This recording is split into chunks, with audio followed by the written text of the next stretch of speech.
Hello students, welcome back. Today we are going to study the second part of part 2 of Beehive class 9's book. So this is also part of the Sound of Music chapter. It is all about the Shehnai of Bismillah Khan. In the pictures you can see many famous musical instruments as well as their maestros. Maestro means the master player of that musical instruments. So I may not be able to identify all of them, but I hope you can do it as a homework.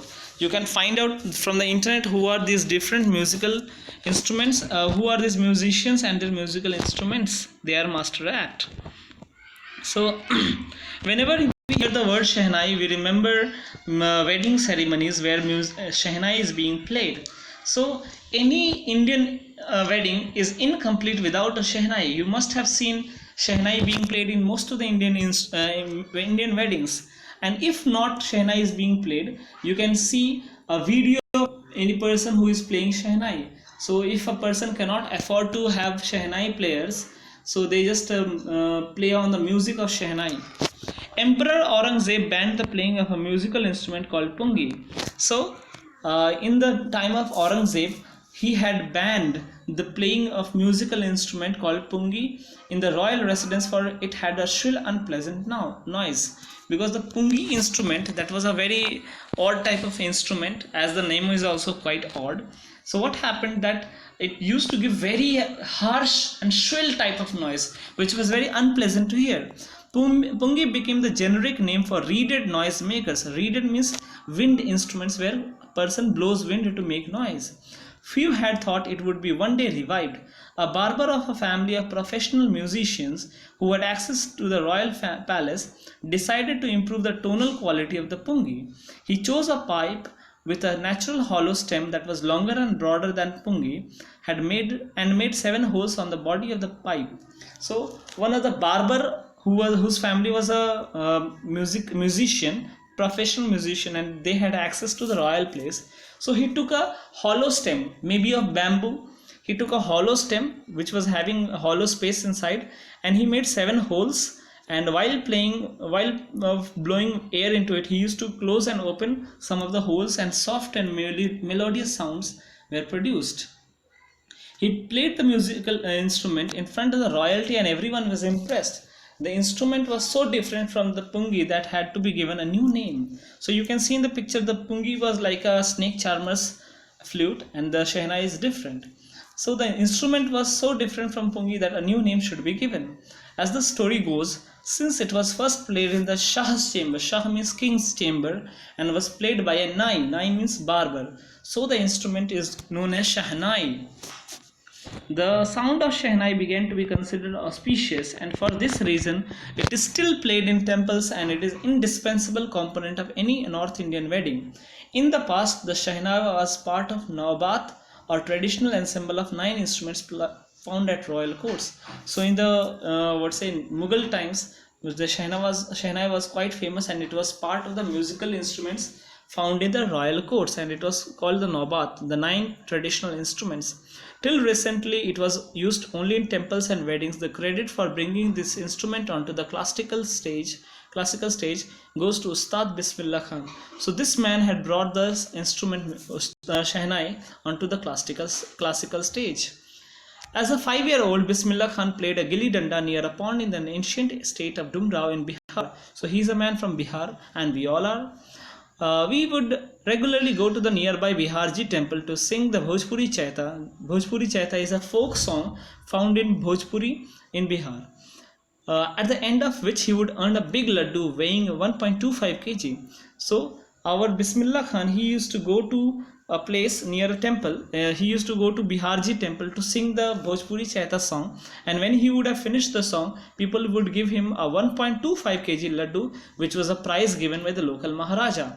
This happened 80 years ago, and the little boy has traveled far to earn the highest civilian award in India, the Bharat Ratna Award. So Ustad Bismillah Khan has got the highest civilian award in India, that is Bharat Ratna Award. Born on 21st March 1916, Bismillah belongs to a well-known family of musicians from Bihar. His grandfather Rasul Baks Khan was a Shehnai Nawaz of Bhojpur King's Court. His father Paigambar Baks and the other paternal ancestors were also great Shehnai players. So whole family was belonging to the Shehnai players. The young boy took to music early in life at the age of 3 when his mother took him to the maternal uncle's house in Banaras. Bismillah was fascinated watching his uncle practice the Shehnai. So Bismillah was very much interested in seeing his uncle play the Shehnai. Soon Bismillah started accompanying his uncle Ali Bux to the Vishnu temple of Banaras where Bux was employed to play the Shehnai. So what happened that Bismillah started playing the Shehnai with his uncle at the Vishnu temple of Banaras where Bux was employed to play the Shehnai. He was having the job of playing Shehnai there. Ali Bux would play the Shehnai and Bismillah would sit captivated for hours on end. Slowly he started getting lessons in playing this instrument and would sit practicing throughout the day. So full day he used to practice. For years to come, the temple of Balaji and Mangala Maiya and the banks of Ganga became the young apprentice's favorite haunts where he could practice in solitude. So Ustad Bismillah Khan used to practice in the temple of Balaji and Mangala Maiya and on the sides of Ganga river, and these places became the favorite place where he used to practice alone in loneliness. The flowing waters of Ganga inspired him to improvise and invent ragas. Ragas means new rhythms that were earlier considered to be beyond the range of the Shehnai. So Ustad Bismillah Khan invented some new rhythm which was not before invented by anyone. At the age of 14, Bismillah accompanied his uncle to the Allahabad Music Conference. At the end of the recital, Ustad Fayyaz Khan patted the young boy's back and said, "Work hard and you shall make it." With the opening of All India Radio in Lucknow in 1938 came Bismillah's big break. He soon became an often heard Shehnai player on radio. So when All India Radio was started, he got the chance to play Shehnai on radio, and this was the big break for him.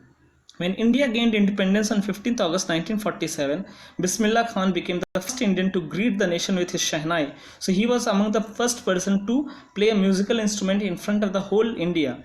He poured his heart out into Rag Kafi from the Red Fort to an audience which included Pandit Jawaharlal Nehru, who later gave his famous speech Tryst with Destiny. So there was a very famous speech given by Jawaharlal Nehru on the day of independence. And that time only Bismillah Khan also played one of the rag. The name of the rag was Rag Kafi. Bismillah Khan has given many memorable performances both in India and abroad. His first trip abroad was to Afghanistan, where King Zahir was so taken in by the maestro that he gifted him priceless Persian carpets and other souvenirs. So King Zahir Shah of Afghanistan, he was so much impressed by him that he gave many priceless, very costly Persian carpets and other memorable things and those memorable things are known as souvenirs. The king of Afghanistan was not only the one to be fascinated with Bismillah's music. Film director Vijay Bhatt was so impressed after hearing Bismillah play at a festival that he named a film after the instrument called Goonj Uthi Shehnai. So Vijay Bhatt made a movie also on the Shehnai, and the name of the movie was Goonj Uthi Shehnai. Film was a hit, and one of Bismillah's composition, Dil Ka Khilona Hai Toot Gaya, turned out to be a nationwide chart buster. Despite this huge success in the celluloid world, celluloid means Bollywood movies industry, Bismillah Khan's venture in film and music were limited to two. So he only played music in two of the films, Vijay Bhatt's Goonj Uthi Shehnai and Vikram Srinivas' Kannada venture Sanadhi Apanna. I just can't come to terms with the artificiality and glamour of the film world, he says with emphasis. So Ustad Bismillah Khan used to say that I cannot cope up with the artificiality and glamour of the film world. He does not want to get adjusted with the glamour of the film industry, so he did not put his leg into it. Awards and recognition came thick and fast. It became very common for him to get awards. Bismillah Khan became the first Indian to be invited to perform at the prestigious Lincoln Center Hall in the United States of America. He also took part in the World Exposition in Montreal, in the Cannes Art Festival, and in the Osaka Trade Fair. So well known did he become internationally that an auditorium in Tehran was named after him, Teher Masih Ki Ustad Bismillah Khan. So he became so famous, he got lots of chances to play his music in different events, and one of the auditorium in Tehran was named after him. National awards like Padma Shri, the Padma Bhushan and the Padma Vibhushan were conferred on him. In 2001, Ustad Bismillah Khan was awarded India's highest civilian award, the Bharat Ratna, with the coveted award resting on his chest and his eyes glinting with rare happiness, he said, "All I would like to say is teach your children music.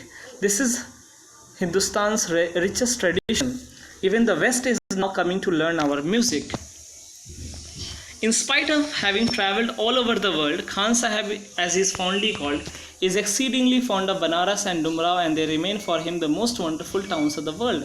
A student of once wanted him to head a Shehnai school in the USA. So one of the students wanted a Shehnai school in USA by him. The student promised to recreate means again make the whole atmosphere of Banaras into USA. Banaras by replicating the temples there. But Khan Sahib asked him if he would be able to transport river Ganga as well. But Khan Sahib said that, "Can you bring the whole Ganga river into USA?" Later he is remembered to have said, "That is why whenever I am in foreign country, I keep missing to see Hindustan. When I am in Mumbai, I miss only Banaras and the Holy Ganga. And when I am in Banaras, I miss my unique Matta of Dumrao." So he is a very common person who misses all the things of his native village. Ustad Bismillah Khan's life is perfect example of the rich cultural heritage of India, one of that effortlessly accepts that a devout Muslim like him can very naturally play the Shehnai every morning at the Kashi Vishwanath temple. So being a Muslim, he used to play Shehnai every morning at the Kashi Vishwanath temple, and it shows the rich cultural heritage of India. So Bismillah Khan passed away on 21st August 2006 at the age of 90 after a prolonged illness, and he was given a state funeral, and the government of India declared one day of national mourning. So in our childhood also we used to get very excited whenever we got a national holiday, but now we can understand the pain of missing someone very famous. So I hope you have understood the lesson, and if not, if you have any doubt, you write in the comments. I'll let you know later on. Goodbye.